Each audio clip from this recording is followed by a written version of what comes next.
So part of it is you really need to let people in. And it's such an interesting paradigm because we want to we want to be supported, we want to be loved, we want to open up our heart, we want to have all these amazing people around us, subconsciously perhaps, or even consciously. But sometimes it's even like we are, maybe we've let people in before and they've let us down, and it's like we must let people in but not let them take the reins of our life. Like we are still in control. And so this is what I mean by it's really interesting. We get to a point where maybe we feel like we're not moving forward, or we're a little bit on groundhog day, and it all comes back to us. Like, that story, it's, oh, I can only rely on myself. And I used to say that all the time. Definitely has not come out of my mouth for many, many years, thank goodness.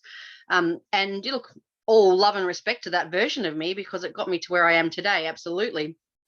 But we've got to let people in, and that's the next part of this journey, and the wealth and the success, by your definition, whatever that might be, and all the things that we talk about.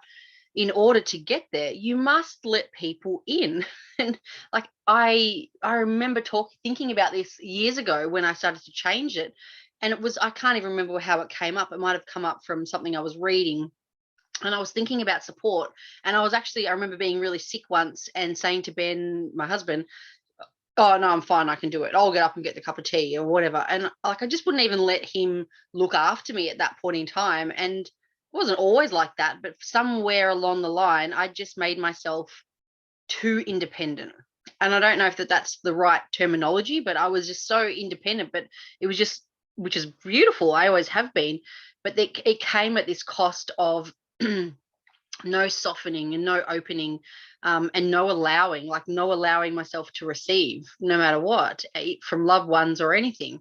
And isn't it interesting, we want someone to be there for us, but when they're there we push them away. And so I remember thinking about that many years ago, and jumping into a program. And I remember it was like a mentorship, and I've done plenty of mentorships and programs. I love this type of work and I'm always doing it. I think it's amazing. And you'd never not see me do it, but I come at it with such a different mindset now. I come at it from the place of, I allow myself to be there.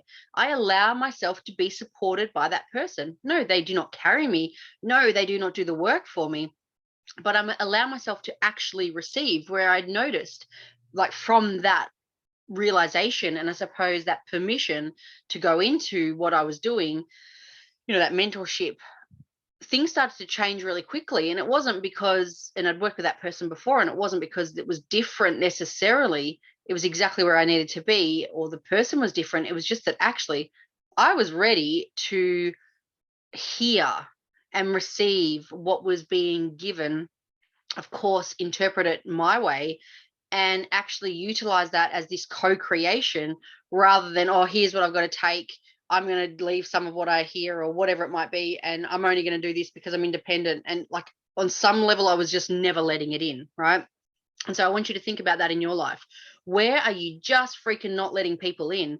Because your next level of you is about you trusting yourself enough to, I'm going to use the word manage, and I mean it quite flippantly, but manage those around you. This is not micromanagement or management as such. It's like being clear on your boundaries and clear on your pathway, but realizing there's this beautiful gift of people around you that support you. And it could even be, this is back, I remember it was back when the kids were little.